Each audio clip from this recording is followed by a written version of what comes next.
বন্ধুরা, এই মেয়েটি খাবার বানাচ্ছিল, তখনই ছেলে পক্ষ থেকে কল আসে আর মেয়েটি তার ভাইকে ফোনটা দিয়ে দেয়।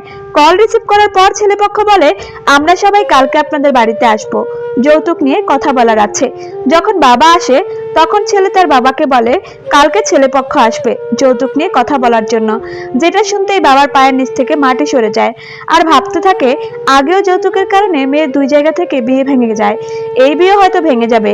পরদিন সকাল হতেই মা কাজে চলে যায় আর মেয়েটি ঘর পরিষ্কার করছিল। এদিকে বাবা তার মাথায় হাত রেখে সৃষ্টিকর্তার কাছে প্রার্থনা করে দোয়া করে গরিবকে বাঁচিয়ে নেন। কিছুক্ষণ পর ছেলেপক্ষ আসে, তারপর তাদের নিয়ে ঘরে যায়। তারপর মেয়ে নাস্তা নিয়ে আসে। তারা সবাই নাস্তা খাওয়ার সময় একে অপরের সাথে কথা বলছিল। মেয়ে আমাদের অনেক পছন্দ হয়েছে। তখন ছেলের বাবা মেয়ের বাবাকে বলে, আমার যৌতুক নিয়ে কিছু কথা বলার আছে। বাবা তার চোখে পানি নিয়ে বলে, জি বলুন, কি বলবেন? যৌতুক যদি আমি কিছুই না পাই সমস্যা নেই, দয়া করে আমাকে কোনো যৌতুক দিবেন না, লক্ষ্মী বউ চাই।